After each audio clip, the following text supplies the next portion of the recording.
Bismillahirrahmanirrahim. Assalamualaikum warahmatullahi wabarakatuh. Alhamdulillah wassalatu wassalamu ala Rasulillah wa ala alihi wa sahbihi wa mawalah wa la hawla wa la quwwata illa billahi wa ba'du.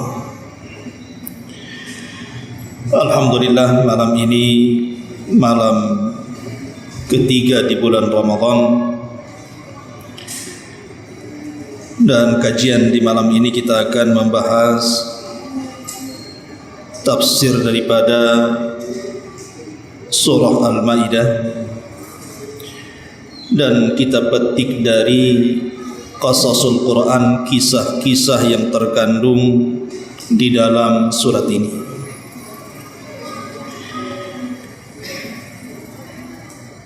Ada satu kisah menarik di dalam surah Al-Maidah ini tentang kisah Isa bin Maryam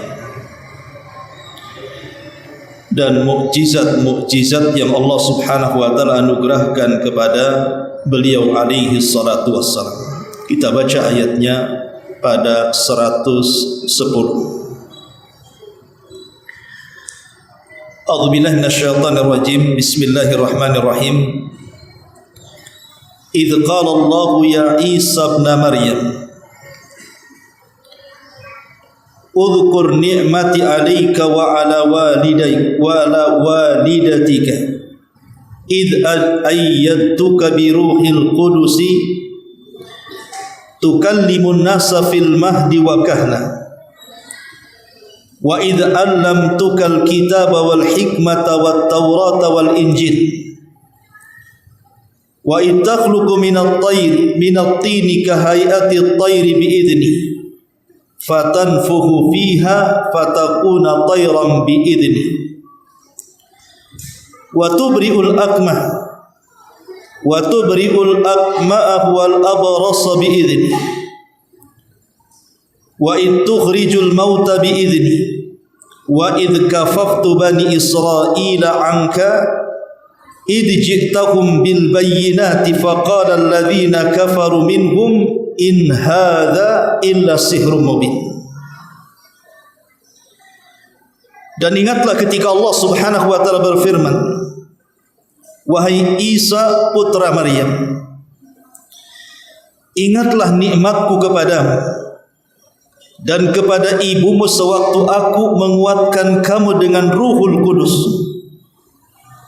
Engkau dapat berbicara dengan manusia pada waktu masih dalam buayan dan setelah dewasa. Dan ingatlah ketika aku mengajarkan menulis kepadamu, juga hikmah Taurat dan Injil. Dan ingatlah ketika engkau membentuk dari tanah berupa burung dengan seizinku. Kemudian engkau meniupnya lalu menjadilah seekor burung yang sebenarnya dengan izinku. Dan ingatlah ketika engkau menyembuhkan orang-orang yang buta sejak lahir dan orang-orang yang berpenyakit kusta dengan izin. Dan ingatlah ketika engkau mengeluarkan orang mati dari kubur menjadi hidup dengan seizin. Dan ingatlah ketika aku menghalangi Bani Israel dari keinginan mereka membunuhmu, dikala waktu engkau mengemukakan kepada mereka keterangan-keterangan yang nyata. Lalu orang-orang kafir di antara mereka berkata, ini tidak lain hanyalah sihir yang nyata. Ma'asyiral muslimin wal muslimat rahimakumullah. Nabiullah Isa bin Maryam adalah satu di antara ulul azmi minar rusul. Ulul azmi itu ada 5. Dimulai daripada Nuh alaihi salatu wassalam, kemudian setelahnya Ibrahim, kemudian setelahnya Musa, kemudian setelahnya Isa, dan yang terakhir Rasul kita Muhammad sallallahu alaihi wasallam. Lah Nabi Isa alaihi salatu wassalam adalah nabi dari yang terakhir dari nabi-nabi Bani Israel. Jadi Isa adalah nabi yang terakhir dari nabi-nabi Bani Israel. Dan kita tahu bahwa hampir secara keseluruhan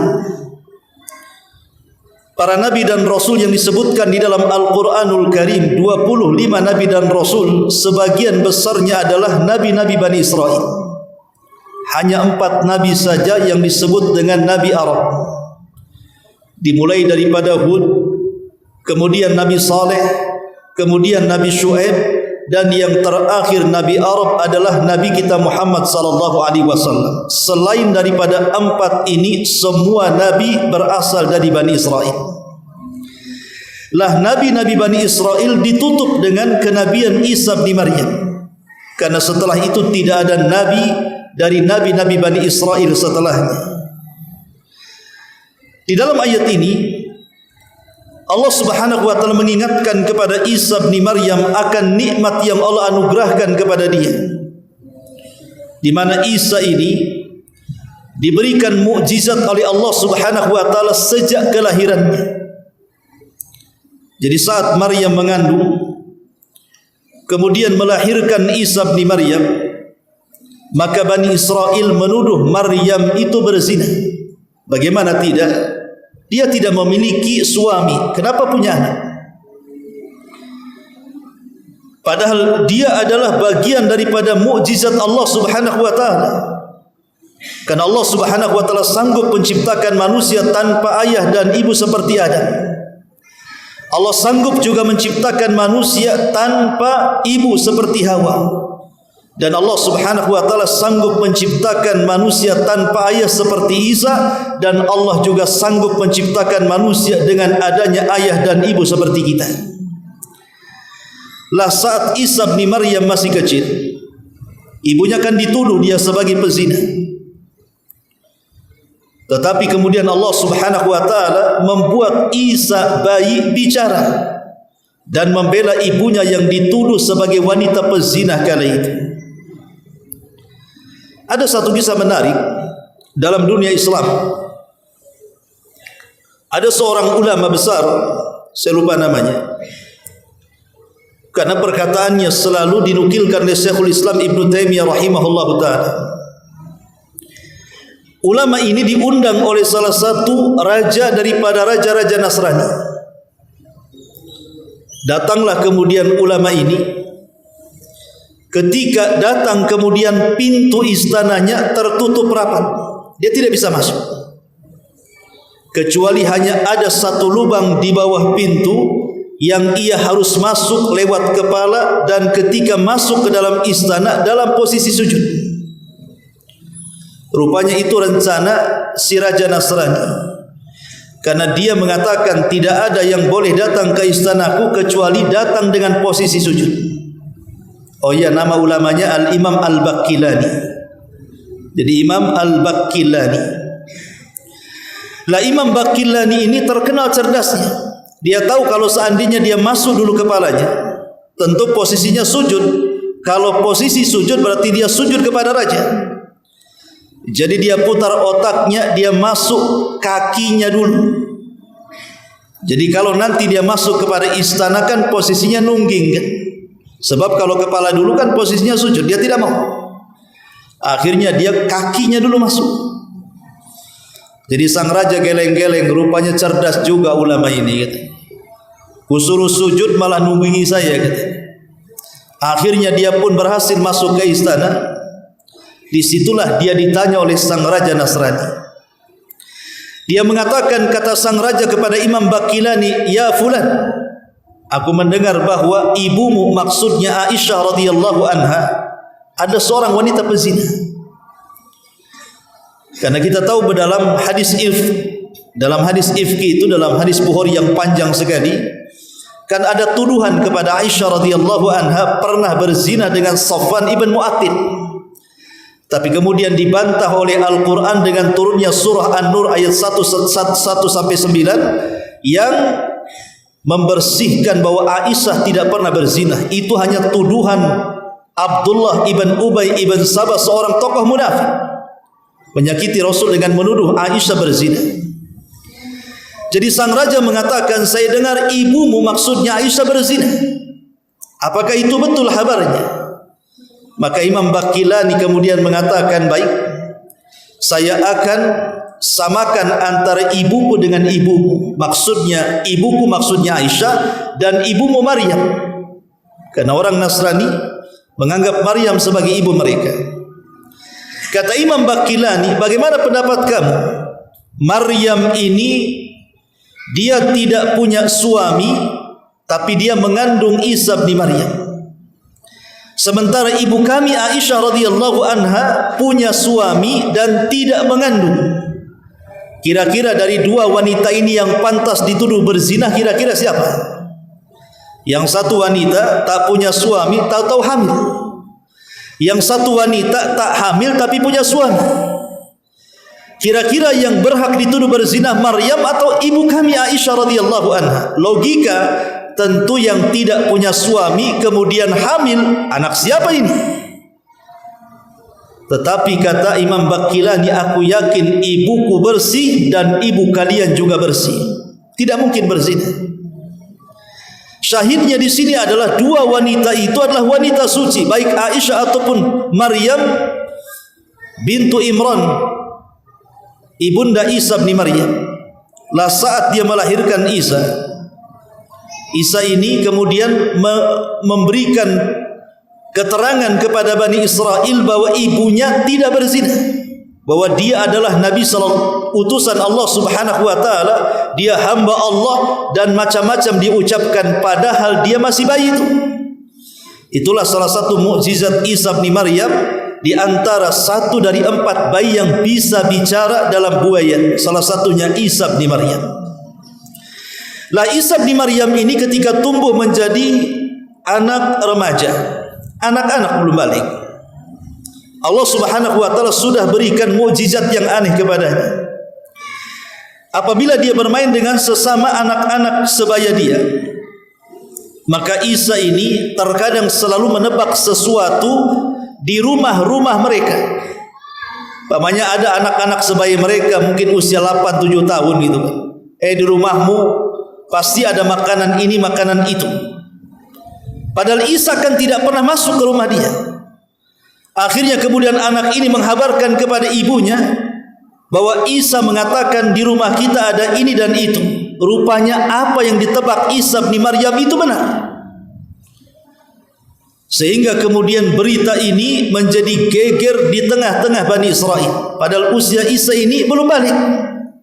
Sampai akhirnya kemudian berita Isa ini anak ajaib sampai ke Raja Persia. Raja Persia ini akhirnya bermimpi. Jangan-jangan kemudian anak yang ajaib yang bisa menebak perkara-perkara gaib yang ada di Baitul Maqdis itu adalah anak kecil yang dimimpikan dia bahwa dia akan tumbuh dewasa dan akan menghancurkan kekuasaannya. Dari situ akhirnya Raja Persia menghubungi Raja Romawi untuk membunuh anak ini dan juga membunuh ibunya Maryam bintu Imran. Karena desakan dari Raja Persia, akhirnya Raja Romawi pun mengirim pasukan untuk mencari anak kecil ini, Isa bin Maryam dan juga ibunya.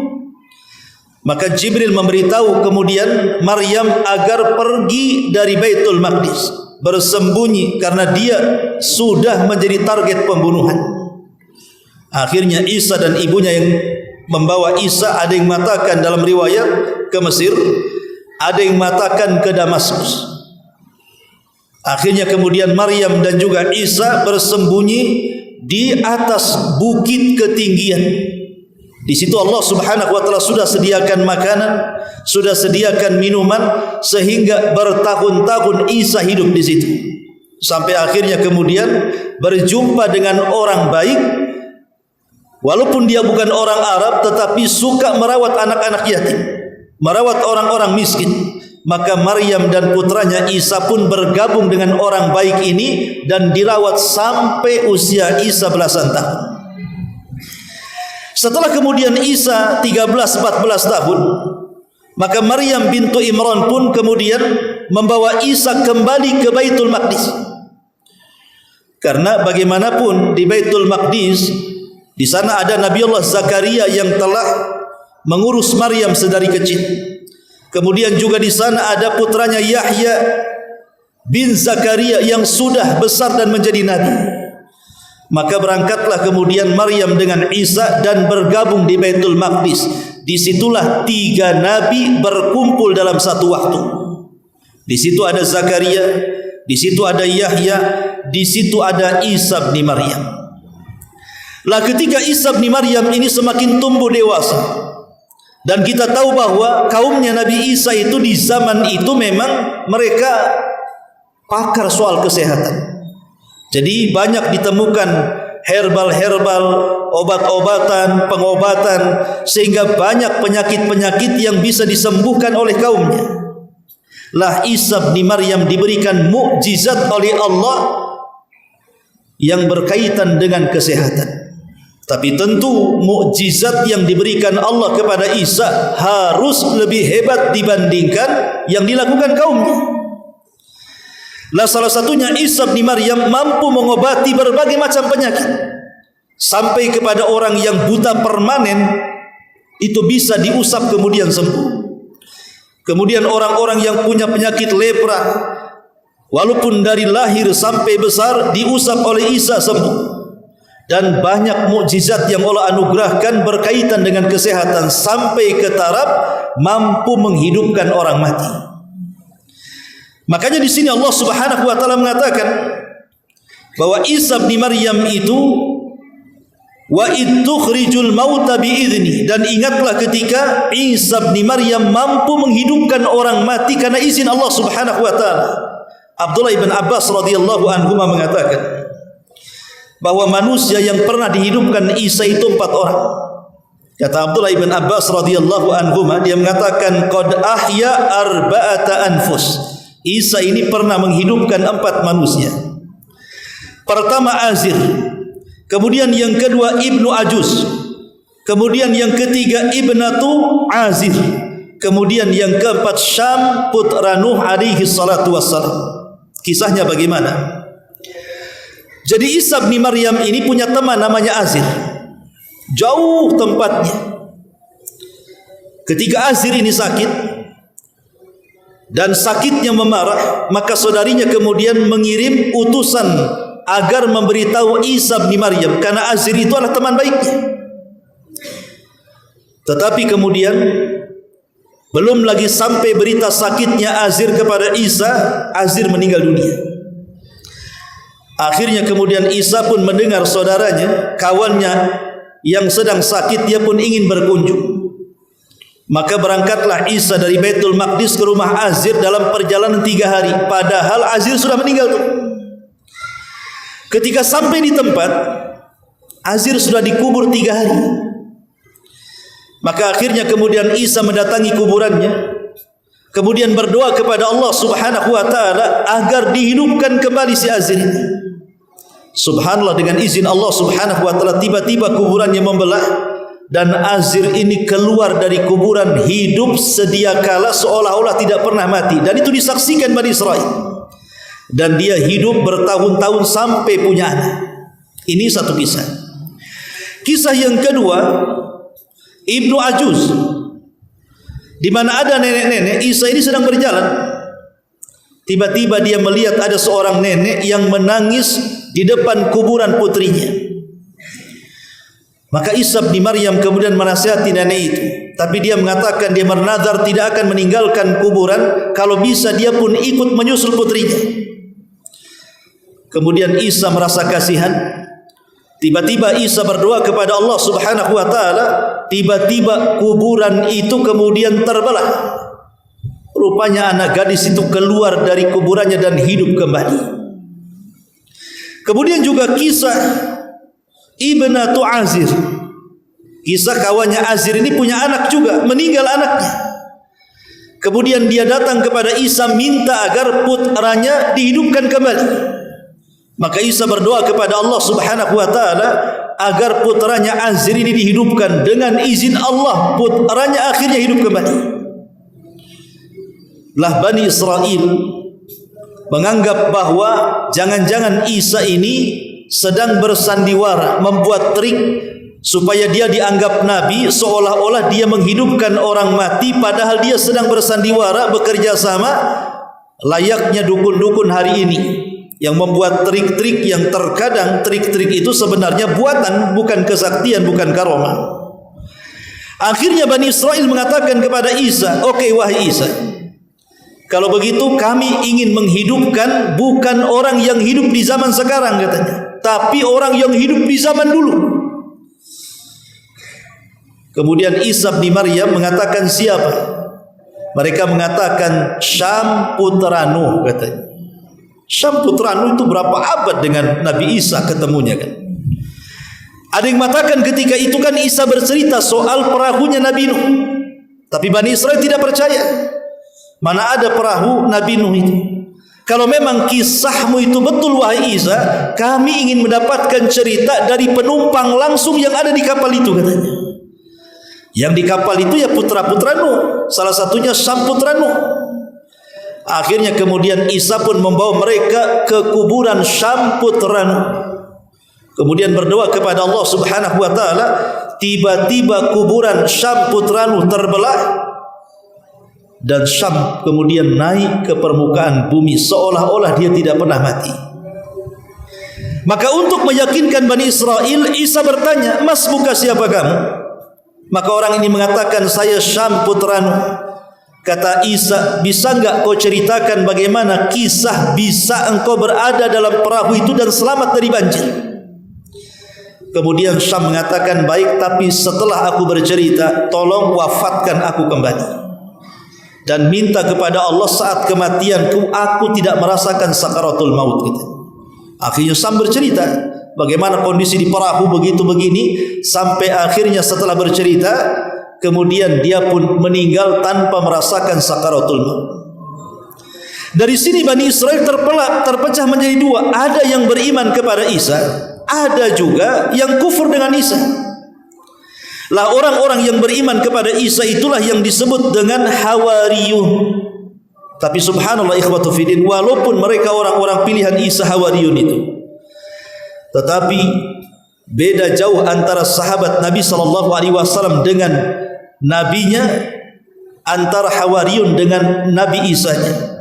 Sahabat Rasul itu mereka punya adab kepada Allah dan Rasulnya. Tapi Bani Israel itu memang orang yang tidak pernah punya adab kepada nabinya. Makanya lihat di dalam surah Al-Maidah selanjutnya, ketika ada satu kisah yang menarik tentang kisah makanan yang turun dari langit. Disebutkan di dalam surah Al-Maidah ayat ke-111-nya, "Idz qala al-hawariyuna ya Isa ibn Maryam, hal yastati'u rabbuka an yunazzila 'alaina ma'idatan minas sama." Ingatlah ketika pengikut-pengikut Isa yang setia berkata, "Wahai Isa putra Maryam, bersediakah Tuhanmu menurunkan hidangan dari langit kepada kami?" Lihat, ini su'ul adab namanya. Ini namanya buruk adab kepada Nabi. Masa mereka meragukan kemampuan Allah Subhanahu wa taala dan mengatakan, "Apakah sanggup Rabbmu?" Seolah-olah itu Tuhannya Isa dan itu bukan Tuhan mereka. Harusnya kan Rabb kita. Mereka mengatakan Rabbmu, kemudian mereka seolah-olah tidak yakin dengan kekuatan Allah dan mengatakan, "Wahai Isa, bersediakah Tuhanmu menurunkan hidangan dari langit kepada kami?" Jadi kisahnya seperti ini. Ketika Isa bin Maryam memerintahkan Hawariyun untuk berpuasa, inilah yang disyaratkan di dalam Al-Quran, "Kutiba alaikumusiyam kama kutiba alal ladzina min qablikum."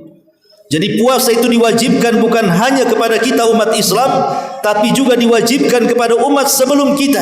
Ibrahim mewajibkan puasa kepada umatnya, Nuh mewajibkan puasa kepada umatnya, Nabi Syuaib mewajibkan puasa kepada umatnya, Nabi Musa mewajibkan puasa kepada umatnya, termasuk Isa juga mewajibkan puasa kepada umatnya.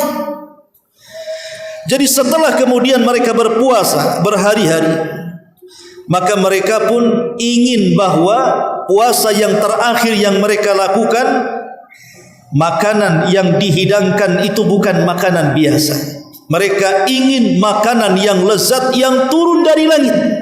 Subhanallah, meminta sesuatu yang mustahil. tetapi tidak ada yang mustahil bagi Allah Subhanahu wa taala. Ketika orang-orang Hawariyun mengatakan, wahai Isa putra Maryam, bersediakah Tuhanmu menurunkan hidangan dari langit kepada kami?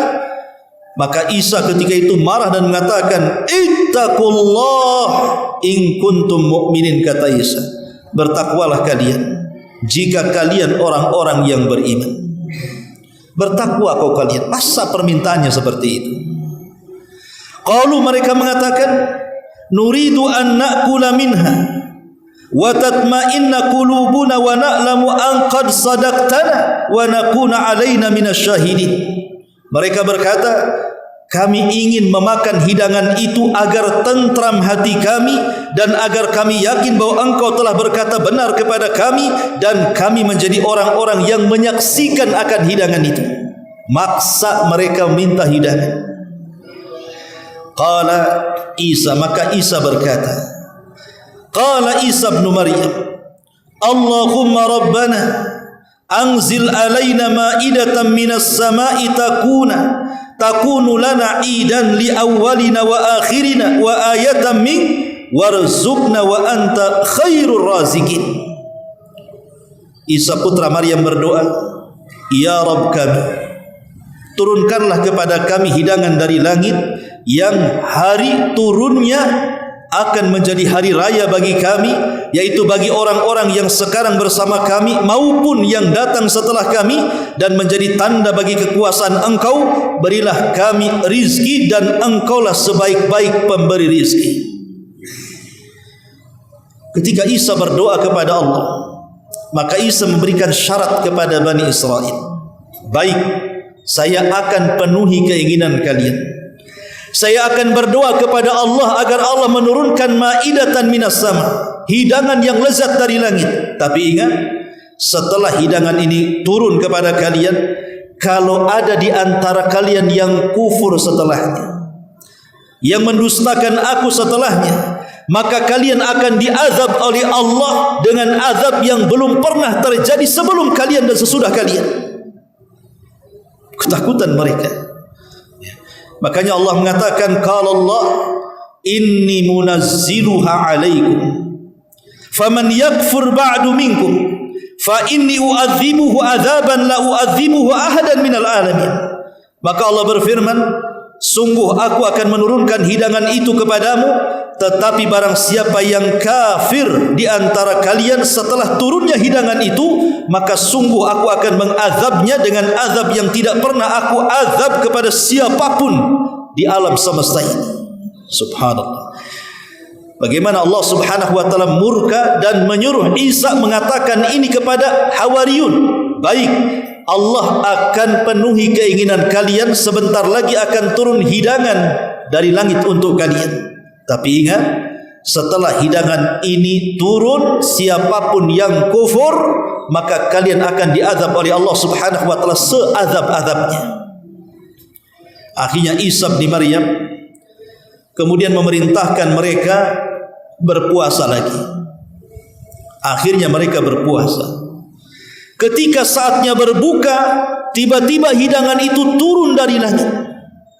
Sebagian ulama tafsir mengatakan apa bentuk hidangan itu. Ada yang mengatakan bahwa hidangan yang turun dari langit itu adalah sab'atu ahwatin minas sama, 7 jenis ikan yang sangat lezat yang turun dari langit. Wa sab'atu arghufatin, dan 7 jenis roti yang sangat lezat dari langit. Ini satu riwayat. Riwayat yang lain mengatakan bahwa hidangan itu adalah buah-buahan yang Allah Subhanahu wa taala turunkan langsung dari sorga. Jadi buah-buahan dan makanan-makanan yang Allah turunkan langsung dari sorga. Bayangkan, makanan sorga, buah-buahan sorga yang Nabi SAW katakan, ma la ainun ra'at wa la udhunun sami'at wa la khatara ala qalbi bashar. Nikmatnya tidak pernah dilihat mata, tidak pernah didengar telinga, terlintas dalam otak manusia pun tidak bisa. Saking lezatnya. Itu hidangan turun dari langit. Ketika hidangan itu sudah turun, Hawariyun tidak berani mendekat. Kenapa tidak berani mendekat? Takut dengan ancaman dari Allah Subhanahu wa taala. Kalau mereka memakan hidangan itu, kemudian setelah memakan itu mereka kufur, maka mereka akan diazab oleh Allah Subhanahu wa taala. Maka mereka diam saja. Maka Isa mengatakan, kenapa kalian tidak makan? Bukankah kalian yang meminta? Akhirnya karena mereka terdiam, maka Isa bin Maryam mengundang seluruh fuqara wal masakin untuk datang dari mana-mana dan memakan hidangan itu. Sampai dijelaskan, yang datang dari fuqara wal masakin untuk memakan hidangan itu nahwa 7,000, sekitar 7.000 manusia datang dari berbagai macam tempat dari kalangan fuqara wal masakin, makan dari makanan yang lezat itu. Bahkan dikisahkan setiap ada orang yang sakit kemudian makan dari hidangan itu langsung sembuh. Pamannya orang stroke, makan hidangan itu tiba-tiba bisa berjalan. Orang asam urat, makan dari hidangan itu hilang asam uratnya. Kolesterol langsung normal, gula darah langsung normal. Apalagi semua penyakit yang makan dari hidangan itu semua sembuh. Subhanallah. Ya. Akhirnya kemudian Hawariyun pun karena melihat orang-orang fuqara wal masakin makan, ya terpaksa ingin ikut juga makan akhirnya. Mereka pun makan. Jadi setiap mereka puasa, nanti saat berbuka turun hidangan itu, dan itu berhari-hari sampai pada waktunya. Tiba-tiba ketika mereka berpuasa, rupanya hidangan itu tidak turun. Tidak turun lagi hidangan itu. Sehingga kemudian Bani Israel datang kepada Isa bin Maryam. Kenapa ya Isa hidangan itu tidak turun lagi, katanya. Isa bin Maryam mengatakan, di antara kalian ada yang berkhianat kepada Allah. Cari orang itu. Karena sebab orang itu Allah tidak turunkan lagi hidangan itu. Akhirnya dicari-cari-cari, ketemu orang yang berkhianat itu. Rupanya dia berkhianat apa? Mengambil makanan itu kemudian ditimbun di rumahnya. Padahal tidak boleh menimbun. Ya makan-makan gitu saja. Tapi tidak boleh dibawa balik apalagi sampai menimbun. Lah sejak saat itu karena ada pengkhianatan dari Bani Israel, mereka berkhianat kepada Allah dan Rasulnya. Akhirnya mereka pun tidak merasakan lagi ma'idatan minas sama, hidangan yang turun dari langit yang begitu lezat yang Allah Subhanahu wa taala anugerahkan kepada mereka. Tetapi yang namanya Bani Israel tetap saja, walaupun sudah diancam oleh Isa bin Maryam, siapa yang makan dari hidangan itu kalau sampai kufur maka mereka akan diazab. Tetap saja sebagian mereka terpecah menjadi dua. Ada yang kembali kufur, ada yang tetap beriman kepada Allah Azza wa Jalla. Lah peristiwa tentang Maidah minas sama ini menggegerkan kerajaan. Dan tentu politik ikhwan, kalau Isa semakin banyak pengikutnya, dengan diberikan mukjizat oleh Allah sehingga banyak yang tertarik dengan ajaran Isa bin Maryam, ini bisa menggoncang kerajaan. Bisa menggoncang kerajaan. Akhirnya kemudian dari situlah Raja Romawi bertekad untuk membunuh Isa bin Maryam. Yang sebelumnya mereka sudah membunuh Yahya ibn Zakaria dengan dipenggal kepalanya dan dijadikan mahar untuk wanita pelacur. Kemudian setelah itu mereka pun membantai Nabi Zakaria dengan menggergaji saat dia bersembunyi di pohon. Terakhir mereka bidikannya kepada Isa bin Maryam. Makanya Allah Subhanahu wa taala kemudian menggambarkan di dalam Al-Qur'an bagaimana Allah mengangkat Isa saat tragedi pembunuhan itu. Jadi ketika prajurit datang, kemudian mereka pun mengelilingi markas Isa bin Maryam. Kebetulan Isa itu sedang bersama 12 Hawariyun, orang-orang pilihan. Kemudian Isa mengatakan kepada 12 Hawariyun, orang-orang pilihan, siapa di antara kalian yang mau keserupakan wajahnya dengan wajah, tapi dia akan ditangkap, dia akan disalib, dia akan dibunuh, sebagai imbalannya dia akan menjadi temanku di sorga. Rupanya yang paling muda di antara Hawariyun mau dan mengatakan, saya wahai Isa bin Maryam, umpankan saya sebagai umpannya. Maka orang inilah yang kemudian diusap oleh Isa, akhirnya persis wajahnya, persis fisiknya seperti Isa bin Maryam. Maka setelah itu Isa berwasiat kepada Hawariyun agar melanjutkan dakwah dia, bahwa dakwahnya tidak boleh terhenti sampai di sini. Mereka harus ke desa-desa, ke kota-kota, ke daerah-daerah, lanjutkan dakwahnya. Isa berpesan seperti itu. Maka Isa pun kemudian tidur di tengah-tengah Hawariyun. Saat ditidurkan itulah Allah angkat Isa sampai ke langit kedua. Itulah yang pernah dijumpai Rasul dalam peristiwa Isra dan Mi'raj, bahwa satu-satunya Nabi yang masih hidup di langit dengan ruh dan jasad hanyalah Isa bin Maryam. Adapun para Nabi yang ditemui Rasul di langit itu semua adalah ruhnya yang digambarkan dengan fisiknya. Lah dari sinilah kemudian orang Yahudi kemudian datang. Sebagian Hawariyun sudah lari, yang tersisa satu orang. Itulah yang diserupakan ditangkap, diseret, kemudian disalib, kemudian dibunuh. Dan Yahudi mengatakan qatalnal Masih ibn Maryam, kami sudah membunuh Isa bin Maryam. Maka Allah bantah dalam Al-Quran, wa ma qataluhu wa ma sallabuhu walakin syubbiha lahu. Isa tidak ditangkap, Isa tidak disalib, Isa tidak dibunuh, bahkan Isa diserupakan. Bal rafa'ahu Allahu ila sama, bahkan Isa diangkat ke langit.